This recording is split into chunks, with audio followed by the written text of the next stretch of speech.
चलो देखो, बताओ क्वेश्चन जो कल लिखे थे। एक ट्रायंगल के वर्टेक्स बताओ क्या थे।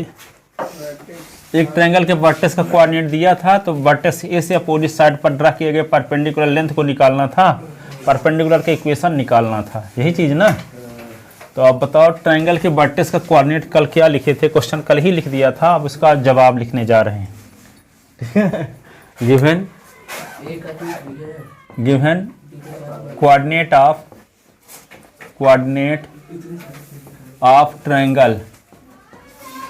ट्रायंगल ऑफ ABC, ठीक है। तो ए का कोऑर्डिनेट बोलो क्या था, 2, बी का, हाँ, सी का, हाँ। एक ट्रायंगल बना लो इस प्रकार का। ए का कोऑर्डिनेट तो आपको मिल ही गया 2, 3, बी का कोऑर्डिनेट 4, 1, और सी का कोऑर्डिनेट 1, 2। तो पहले BC का इक्वेशन निकाल लो, ठीक है। बंद मोबाइल कह लिए हो, दो मोबाइल हमको आने दो, नहीं तो हो गया। सुनो, तो यहाँ पे ए से इसमें परपेंडिकुलर ड्रा करो, AD।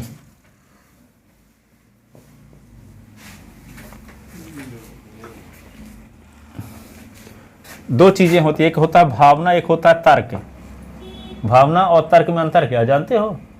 तर्क ये है कि आप कल मान लो संडे है और आज बैठे हो 6 बजे, तो लगता है कि आज 12 बजे तक रिवीजन करेंगे या 2 बजे तक रिवीजन करेंगे, टेस्ट देने जाएंगे। ये आपका तर्क है, ठीक है। अब भावना क्या है? उसी समय किसी का मैसेज आ गया, चैटिंग करने लगे और 4 बजे तक शुरू हो, तो वहां पे दो चीजें जब आ रही, भावना और तर्क, तो आप प्राथमिकता किसका दोगे? भावना का। अब उस समय तर्क वो खिड़की से बाहर निकल के बाहर हो जाएगा, ठीक है। तो भावनाओं को चेंज करने के लिए जरूरी क्या है? प्रोग्रामिंग चेंज करो। प्रोग्रामिंग क्या है? Daily activity. प्रोग्रामिंग का मतलब जैसे रोज आप सफल लोग किताब 1 घंटा पढ़ो, जिस टाइम में ज़्यादा सो जाते हो, मान लो 12 बजे सोते हो तो 11 बजे सोते हो, 12 बजे सोते हो तो 12:30 सो, आधे घंटे पढ़ो, तो आपकी सोच क्या होगी? हाई लेवल की बनेगी। आपका सोच इस लेवल का नहीं रहेगी स्कूल में टॉप करेंगे, आपकी सोच इस लेवल की बन जाएगी पूरे इंडिया में टॉप करेंगे, ठीक है। तो आपकी प्रोग्रामिंग जब चेंज होगी तो आपकी थॉट चेंज होंगी, जब आपके थॉट चेंज होंगे तो आपकी फीलिंग चेंज होगी, जब आपकी फीलिंग चेंज होगी तो आपके एक्शन चेंज होंगे, जब आपके एक्शन चेंज होंगे तब आपके रिजल्ट चेंज होंगे। आप जबरदस्ती एक्शन को चेंज करने की कोशिश करते हो, तो जब एक्शन को चेंज करने की कोशिश करते हो तो बीच में भावना वाली चीज जहां आ गई तो एक्शन कैसी तैसी हो गई, तो रिजल्ट वही, ठीक है। तो शुरुआत कहां से करना चाहिए? प्रोग्रामिंग से।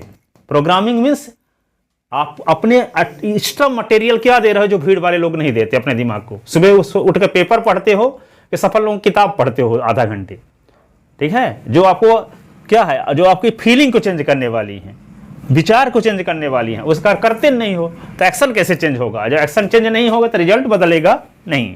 तो एक्शन डायरेक्ट बदलने की कोशिश जो करोगे तो क्या होगा? फीलिंग आ जाती है बीच में ना, है। अब पढ़ रहे हो, मोबाइल में मैसेज आ रहा है तो वहीं पे लुक छिप के ऐसे कुछ करते रहोगे, क्यों? क्योंकि भावना ज्यादा स्ट्रांग है आपकी, ठीक है। तो आप ये एक्शन नहीं कर पाओगे इसको बदलने के लिए, ठीक है। तो ये हकीकत है, सब कुछ प्रमाणित हो चुका है आजकल, किसी को देख करके आप बता सकते हो उसके अंदर क्या चल रहा है, ठीक है।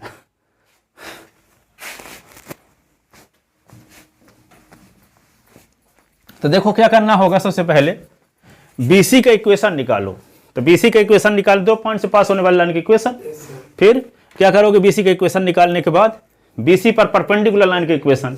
तो बताए थे SY के कोफिशिएंट को चेंज करोगे, x का साइन चेंज करोगे, कांस्टेंट टर्म के स्थान पे लैम्डा लिखोगे, तो BC पर परपेंडिकुलर लाइन के इक्वेशन आ जाएगा। फिर परपेंडिकुलर लाइन कहां से पास हो रही है? A से पास हो रही थी। A का कोऑर्डिनेट लाइन के इक्वेशन को सेटिस्फाई करे तो लैम्डा की वैल्यू आ जाएगी। तो आपको परपेंडिकुलर के इक्वेशन भी आ गया। अब क्या निकालना है? आपको कल बताया था किसी पॉइंट से किसी लाइन पर ड्रा की गई परपेंडिकुलर लेंथ निकालने का तरीका क्या है? उस पॉइंट को लाइन के इक्वेशन में पुट करो, SY के कोफिशिएंट के स्क्वायर के सम के स्क्वायर रूट ऑफ से डिवाइड कर दो। एस वाई के कोफिशिएंट के स्क्वायर के सम के स्क्वायर रूट ऑफ से डिवाइड। हिंदी में क्या बोलेंगे, एस वाई के गुणांकों के वर्गों के योगफल के वर्गमूल का भाग दे दो। ठीक है, तो क्या आ जाएगा, उस बिंदु से उस रेखा पर डाले गए लंब की लंबाई। ठीक है, तो क्या करेंगे, सबसे पहला काम क्या होगा, हमें बीसी का इक्वेशन निकालना पड़ेगा, है ना। तो बीसी का इक्वेशन निकालने क्या तरीका है, 2 पॉइंट से पास होने वाली लाइन की इक्वेशन क्या है बताओ कोई, is equal to y2 minus y1 upon x2 minus x1 कोष्टक में x माइनस x1। ठीक है, ठीक है, तो लिखो the equation of side BC, the equation of side BC, तो y minus y1 y2 minus y1 अपान s2 minus x1 x minus x1। ठीक है, तो y माइनस y1, तो y1 ये x1 y1 का काम करेगा, है ना, और ये s2 y2। तो y माइनस y1 के स्थान पे क्या लिख दोगे, minus minus 1, y2 minus y1, तो 2 माइनस y1 तो minus 1, s2 minus x1 x1 4, x minus x1 4, तो y plus 1 is equal to 2 plus 1 upon minus 3 x minus 4, तो y प्लस 1 अब 3 अपान माइनस 3 x माइनस 4, तो y plus 1 is equal to minus 1 x minus 4। ठीक है, तो y plus 1 is equal to minus x plus 4, minus x plus 4, तो minus x इधर आएगा तो s प्लस वाई प्लस 1 अब माइनस 4 इज इक्वल टू 0, तो s प्लस वाई 1 माइनस 4 तो माइनस 3 इज इक्वल टू 0। ठीक है, this is equation of side BC, this is equation of side BC of triangle ABC। Triangle ABC की side BC की equation मिल गया। अब हमको BC पर परपेंडिकुलर लाइन जो A से पास होती है उसका इक्वेशन निकालना है। तो बताओ अनिरुद्ध, इस लाइन पर परपेंडिकुलर लाइन की इक्वेशन कैसे लिखेंगे सर? ax माइनस ay, तो नहीं, उसके हिसाब से बताओ, यहाँ पे y का कोफिशिएंट क्या है 1, तो 1x है, अब ऐसा कोफिशिएंट है 1, तो एक का साइन भी चेंज करना होता है, तो 1x minus 1y plus lambda equal to 0। हाँ, कांस्टेंट टर्म के साथ प्लस लैम्डा भी लिख सकते हैं, हमेशा जब माइनस हो चाहे प्लस हो चाहे माइनस लैम्डा भी लिख दो तब भी कोई फर्क नहीं पड़ेगा, परंतु याद रखना कि कांस्टेंट टर्म के स्थान पे प्लस लैम्डा लिखते हैं, चाहे माइनस में हो कांस्टेंट टर्म चाहे प्लस में। ठीक है, एस वाई की कोफिशिएंट के चेंज करेंगे और किसी एक का साइन चेंज करेंगे, दो में से किसी एक का, दोनों का ना करना, किसी एक का, और कांस्टेंट टर्म चाहे माइनस में हो चाहे प्लस में हो उसके स्थान पे प्लस लैम्डा लिखना है। ठीक है, इज इक्वल टू 0। तो क्या लिखोगे, let the equation of any line, let the equation of any line which is perpendicular to line first, which is perpendicular to the line first। तो क्या होगा, 1x minus y plus lambda is equal to 0, equation second. This line will be passes through the point A. This line will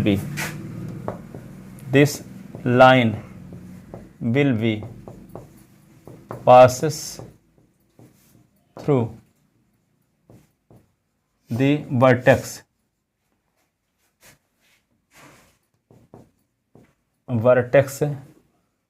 A.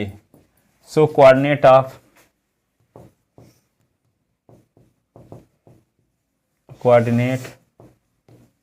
it point will be satisfy the equation of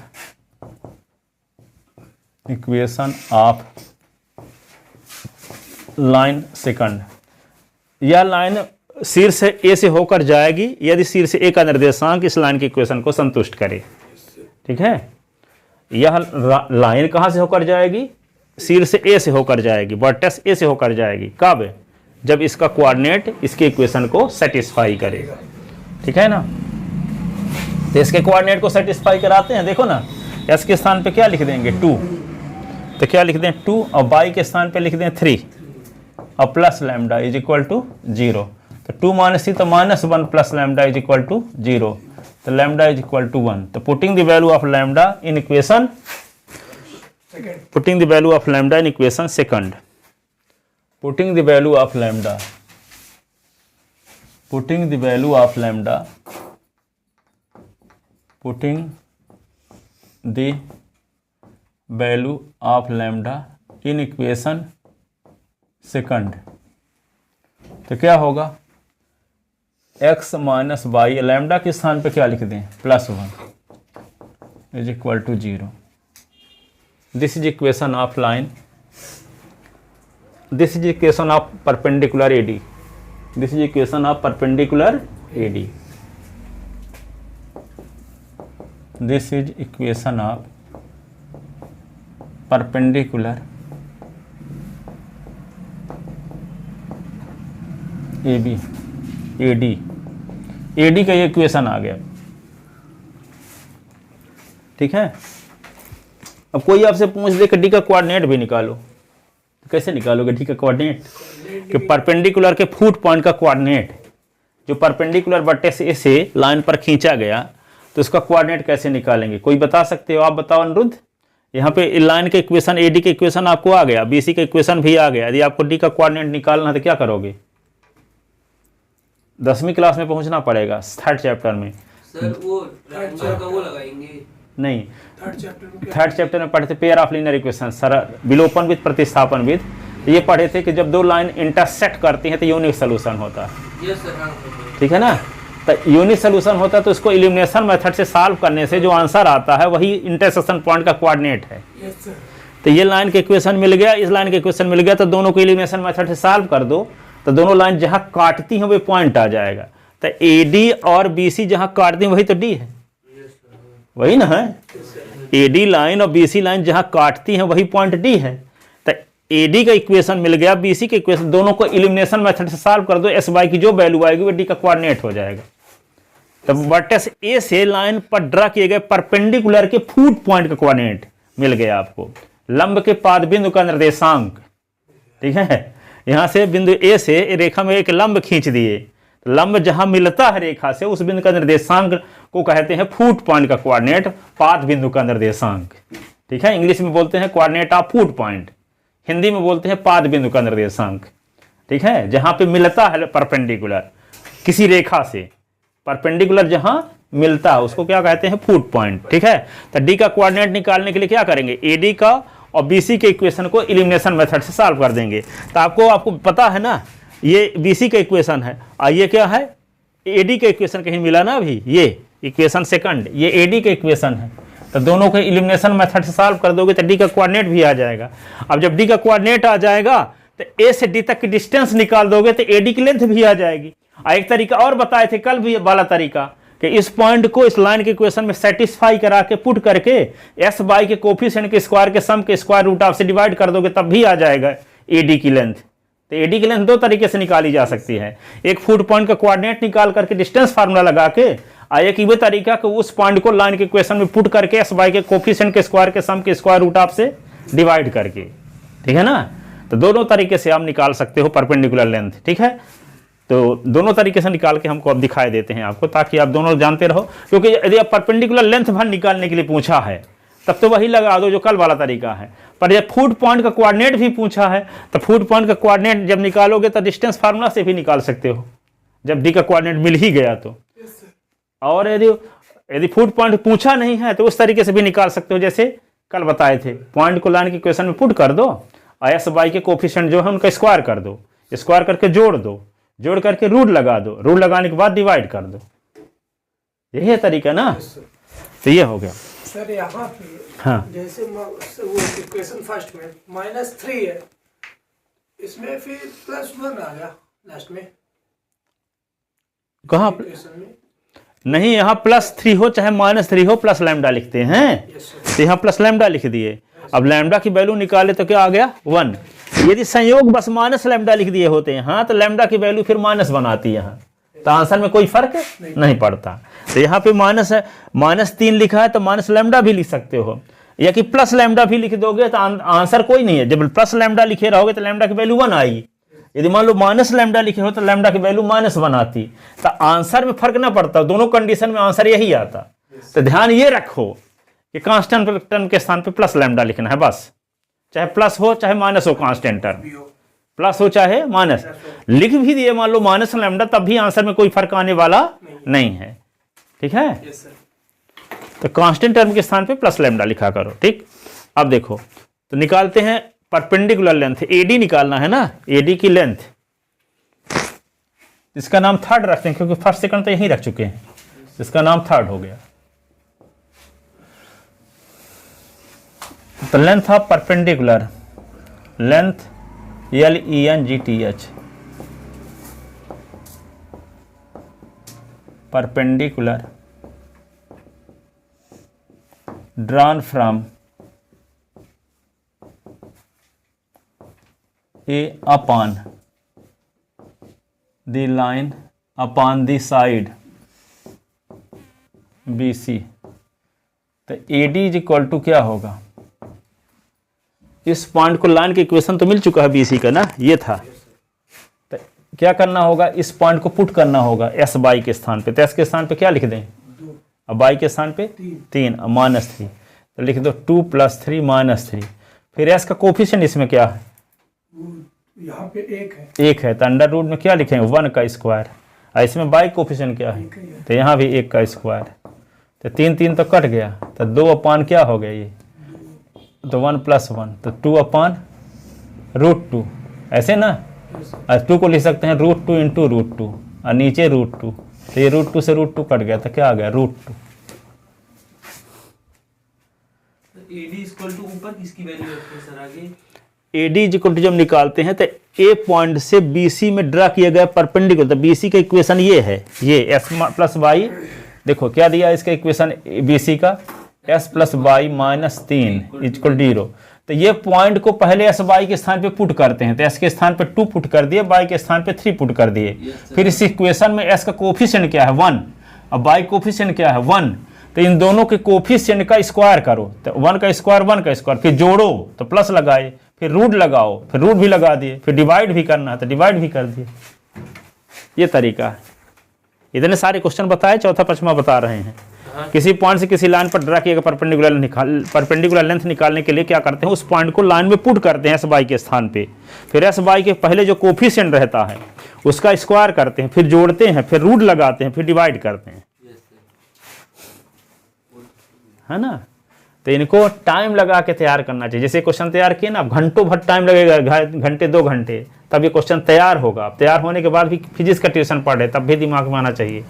उस point को वहाँ put करते हैं, SY coefficient, चिंतन करो, school में बैठे हो, टाइम निकाल के, दिमाग में बहुत सारे 60,000 विचार दिमाग में आते हैं एक दिन में, कितने 60,000 विचार, और 60,000 विचारों में से 99% फालतू वाले रहते हैं। तो फालतू वाले विचार ना आए, इसके लिए जरूरी क्या है, इसीलिए तो ब्रायन ट्रेसी क्या बोलता है कि सबसे फालतू वाले दिमाग ना है तो अपना पहले गोल लिखा करो कि मैथ में कितना नंबर लाना है इस साल, फिजिक्स में कितना नंबर लाना है, केमिस्ट्री में कितना नंबर लाना है। रोज सोकर उठो तो लिखो और सोने से पहले लिखो, तो गोल आपके अंदर हावी हो जाएगा, तो वही उसकी डायरेक्शन में काम करोगे। अब कुछ नहीं डालोगे, इससे खेत में कुछ बोया ना जाए, तो ऐसा नहीं खेत खाली पड़ा रहेगा, अनावश्यक घास फूस आ जाएगा कि नहीं आ जाएगा। तो दिमाग में कुछ बोए नहीं, तो फालतू में 60,000 विचार आएंगे, वो आएंगे ही आएंगे, पर वे फालतू वाले रहेंगे जो आपको बर्बाद कर देंगे। ठीक है, तो सही डायरेक्शन में आपके विचार काम करें। इसके लिए जरूरी क्या है, सोकर उठो तो सबसे पहले लिखो कि मैथ में इस साल 100 में 100 लाना है, फिजिक्स में 100 में 100 लाना है, केमिस्ट्री में 100 में 100 लाना है, मैथ में, ठीक है, हिंदी में, सब सब्जेक्ट का लिखा करो, भले आपको यकीन ना होता हो। ठीक है, कोई आदमी सोचता था एक दिन बल्ब बनाएंगे, जानता था बल्ब कैसे बनेगा। कोई आदमी सोचता था एक दिन ये ऐसा चीज बनाएंगे कि यहाँ से बात करेंगे आवाज जापान में चली जाएगी। कोई आदमी सोचा था पहली बार कि नहीं सोचा था, बन गया कि नहीं बन गया, असंभव चीज बन गया कि नहीं, ना तार और लगा है, यहाँ से बात करो जापान में आवाज चली जाएगी नहीं चली जाएगी। तो कोई आदमी सोचा था ना असंभव कोई चीज के बारे में, आदमी सोचा कि भगवान बनाया है, बताओ आदमी सोचा है ना। तो आप कैसे, जब ये असंभव चीज संभव कर दिया आदमी, तो क्या ये संभव नहीं है कि मैथ में 100 बना सकते हो? पिछले साल 6000 लड़के लाए थे 100 में 100। ठीक है, तो ये इम्पॉसिबल नहीं है। इनके बारे में सोचोगे तब आपका सब कॉन्शियस माइंड उसको पूरा कराने में लग जाएगा। तो उसके लिए जो जरूरी काम होगा आपके शरीर से करवाएगा। तो उसके लिए शरीर से काम करवाए आपका सब कॉन्शियस माइंड, उसके लिए आप उसको खुराक ही नहीं दे रहे हो। तो 60,000 विचार फालतू में बिजी रहते हैं दिमाग। वो आएगा ही आएगा 60,000 विचार, लेकिन बेवजह बिजी रहेगा। तो देखो आगे, तो क्या निकाल दिए आपको? एडी की लेंथ आ गई है ना। अब आपको ये बताया था कि डी का कोऑर्डिनेट निकाल करके ए से डी तक की डिस्टेंस निकालोगे तब भी √2 आएगा। आपको एक तरह प्रयोग करके दिखाते हैं अभी दूसरे तरीके से, है ना। पहले हम डी का कोऑर्डिनेट निकालेंगे, और डी का कोऑर्डिनेट निकाल करके जब ए और डी का कोऑर्डिनेट, तब उसका फार्मूला लगा देना 7 चैप्टर में जो पिछले साल पढ़े थे 10th क्लास में, डिस्टेंस फार्मूला। ठीक है, तो ए से डी तक की डिस्टेंस निकालोगे तब भी √2 ही आएगा। देखना अभी दिखाते प्रयोग करके। ठीक है, for the coordinate of foot point D, लिखो for the coordinate of foot point D, foot point D, solving equation. कौन कौन? एडी के इक्वेशन और बीसी के इक्वेशन को सॉल्व करेंगे एलिमिनेशन मेथड से, है ना। Solving equation, we have to find the intersection point of AD and side BC, AD and side BC। तो equation of AD, the equation of AD का equation क्या निकाले हैं अभी? s minus y plus 1 is equal to 0, यही ना। The equation of side, the equation of side BC, BC का equation क्या निकाले थे? s plus y minus 3 is equal to 0। Solving equation A and B by elimination method, विलोपन विधि। Solving equation A and B by elimination, elimination का मतलब विलोपन होता है ना। इलिमिनेशन मेथड, विलोपन विधि, विलोपन विधि, विधि से इसको हल करते हैं। कैसे हल करें? दोनों को जोड़ दो, माइनस बाई है प्लस बाई तो कट जाएंगे। Adding equation A and B, तो ए और बी को ऐड करोगे तो बाई बाई कट गया, एक्स कितने एक्स? 2x, माइनस 3 प्लस 1 तो माइनस 2 इज इक्वल टू 0।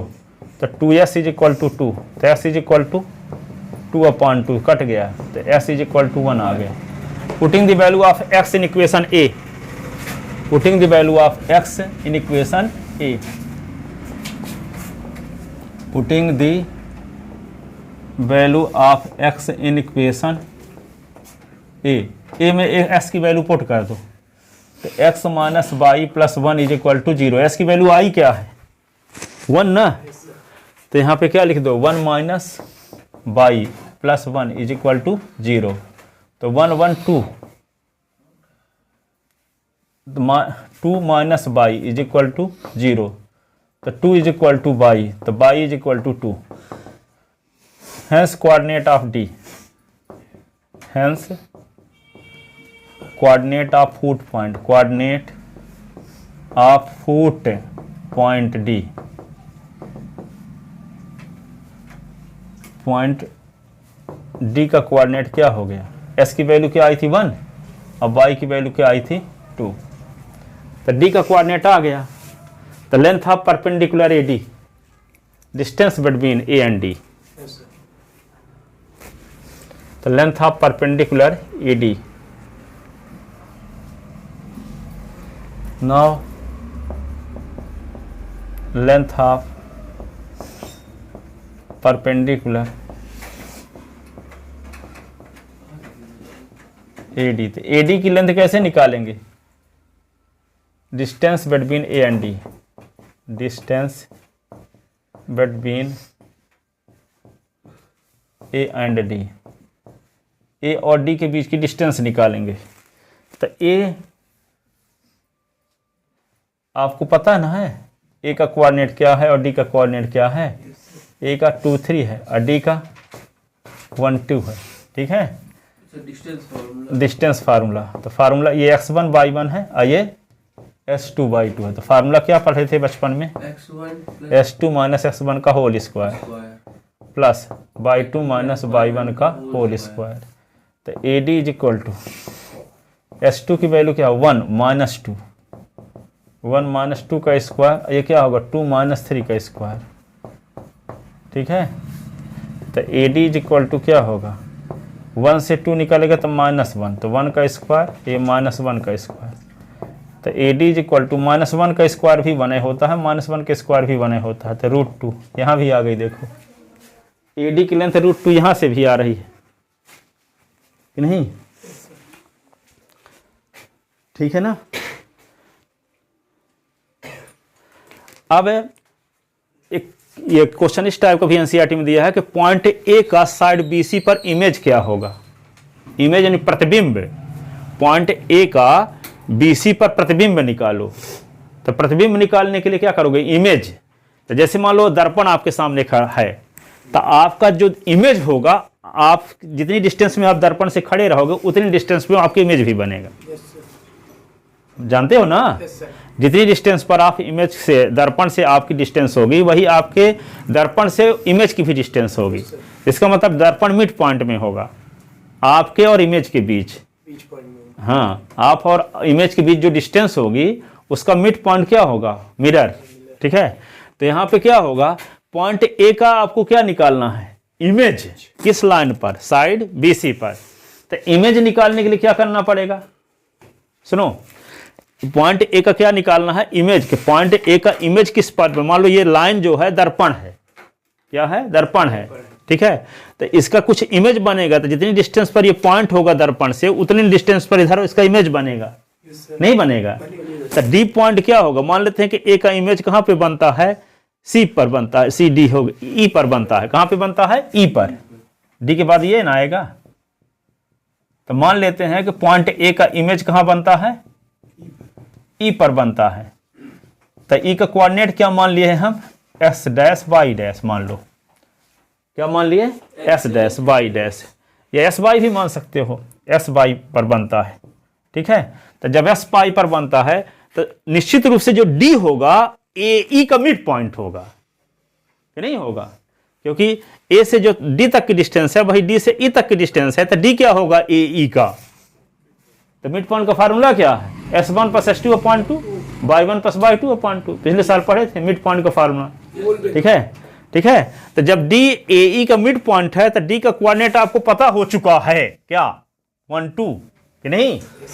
अब इसको हम मान लिए S1/1, इसको मान लिए S2/2। तो E क्या है? AD का मिड पॉइंट है। तो क्या लिखोगे? 2 + x/2 = 1। क्या लिखोगे? 2 + x/2 = 1 और 3 + y/2 = 2। तो यहां से SY की वैल्यू आ जाएगी सॉल्व करने से, तो आपको इमेज भी मिल जाएगा पॉइंट ए का लाइन BC पर।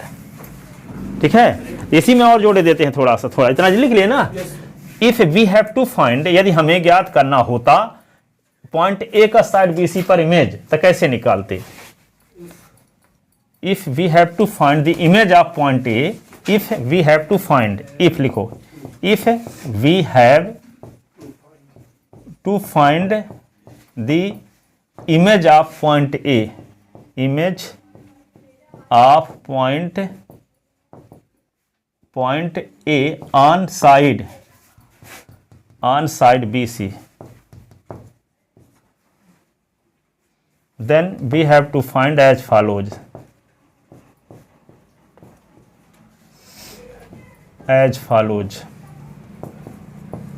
तब हम निम्नानुसार फाइंड करते हैं। Then we have to find as follows, तब हम निम्नानुसार फाइंड करते हैं, है ना? कैसे निकालते? Let E x y be the image of point A on side B C. मान लेते हैं कि भुजा BC में बिंदु ए का प्रतिबिंब ई पर बनता है। भुजा BC में ए का प्रतिबिंब कहाँ पे बनता है? ई पर बनता है। तो ऐसी कंडीशन में डी क्या होगा? ए का मिड पॉइंट होगा। ऐसी कंडीशन में डी जो फुट पॉइंट है वह ए का क्या होगा? Mid point. In this condition, ऐसी स्थिति में, इन दिस कंडीशन, ऐसी स्थिति में D is mid point of AE। D is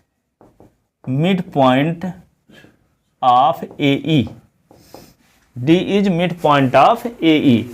D क्या होगा? AE का मिड पॉइंट होगा। तो D का कोऑर्डिनेट आपको पता ना है? क्या पता है? 1 2 पता है ना? और किस तरीके से निकलेगा ये?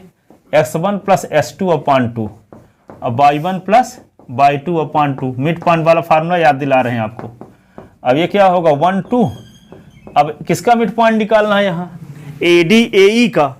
तो A का कहलाएगा कोऑर्डिनेट s1 y1 और E का कहलाएगा s2 y2। ठीक है, तो इसका नाम होगा s1 y1 और इसका नाम होगा s2 y2। ठीक है, तो यहाँ पे s1 के स्थान पे क्या लिखेंगे? 2 और s2 के स्थान पे क्या लिखेंगे? x अपॉन 2 कामा y1 के स्थान पे क्या लिखेंगे? 3 और y2 के स्थान पे क्या लिखेंगे? y अपॉन 2 ऐसे। ठीक है, तो D का कोऑर्डिनेट क्या हो गया? 1 2 इज इक्वल टू, इसको लिख सकते हो बाई कंपेयरिंग कर सकते हो, बाई कंपेयरिंग तुलना करने पर, कंपेयरिंग तुलना करने पर तो क्या होगा? 1 is equal to 2 plus x upon 2 और 2 is equal to 3 plus y upon 2। ठीक है, तो 2 दूना 2 एक कम 2 is equal to 2 plus x, 2 दूना 4 is equal to 3 plus y. ठीक है, तो 2 minus 2 is equal to x, 4 minus 3 is equal to y. ठीक है, तो ये क्या होगा? 0 is equal to x, 1 is equal to y. तो x is equal to 0, y is equal to 1। Hence image of A, hence image of A on side BC is E जिसका coordinate 0, 1 है।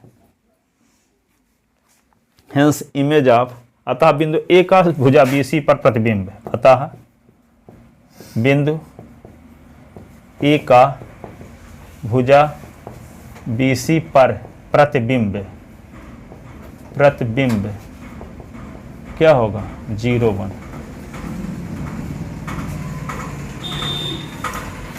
बिंदु A का भुजा BC पर प्रतिबिंब क्या आ गया? 0 1। तब यहाँ तो सब हमको BC का इक्वेशन भी निकालना पड़ा, पर क्वेश्चन कैसे पूछा गया है कि बिंदु A का लाइन BC पर इमेज निकालो, तो लाइन BC की इक्वेशन लिखा है। कह दिया ऐसे कि यहाँ पे पॉइंट A का पॉइंट लिख दिया, यहाँ पे 2 3 का लाइन की equation s plus 2y plus 3 is equal to 0 पर इमेज निकालो। ठीक है, तो लाइन की इक्वेशन आपको पहले से पता है। तो पहले क्या करना होगा? पहले इस लाइन पर परपेंडिकुलर लाइन खींचना होगा और ये जो P से होकर जाते तो परपेंडिकुलर लाइन की इक्वेशन निकालना पड़ेगा आपको, जैसे निकाले हैं।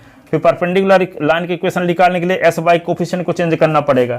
तो यहाँ क्या हो जाएगा? 2s minus y plus lambda is equal to 0। और ये लाइन कहाँ से पास होती है? P से होकर जाती है। तो P का कोऑर्डिनेट लाइन के इक्वेशन को सेटिस्फाई करेगा, तो लैम्डा की वैल्यू आ जाएगी। तब आप लैम्डा की वैल्यू रख दोगे तो आपको AD का इक्वेशन आ जाएगा। ये मान लो ये है, तो AD का क्या आ जाएगा? इक्वेशन।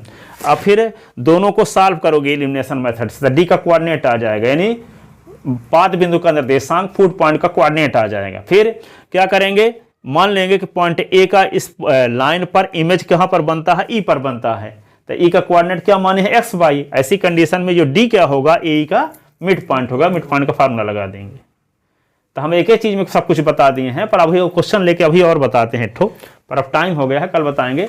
एक पॉइंट दिया रहेगा, एक लाइन का इक्वेशन दिया रहेगा, तो उस पॉइंट को उस लाइन पर इमेज निकालिए। एनसीईआरटी में क्वेश्चन दिया है, ठीक है, हम एक एक क्वेश्चन में सब कुछ निकाल दिए, पर अब अलग अलग भी निकाल के दिखाएंगे। ठीक है,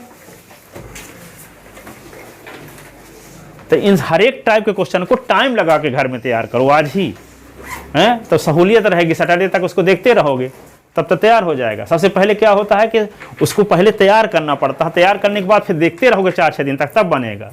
10-15 बार देख लिए, 3 बार लिख लिए, तब भी कुछ समय बाद भूल जाएगा। इसलिए अभी इसको जिसको तैयार करना है, एग्जाम में आने वाला है संडे को, तो अभी से तैयार कर लो और उसको देखते रहोगे 4-6 दिन तक, तो वो याद हो जाएगा। हाँ, उस दिन भी बताए थे, कल भी एक क्वेश्चन बताए हैं, 4p² + p' = a², कल वाला क्वेश्चन है, उसको तैयार कर लो। इसको आज तैयार कर लेना, आज जितने तरीके बताए हैं, इसके माध्यम से तो आधा मैथे खत्म हो जाती है। 2 बिंदु से जाने वाली लाइन किसी पॉइंट से लाइन पर दिया के परपेंडिकुलर, फुट पॉइंट का कोऑर्डिनेट, इमेज, 5-6 चीजें इससे क्लियर हैं इसमें। तो इस क्वेश्चन को हर हाल में तैयार करके आना पहले कल। ठीक है, जाओ।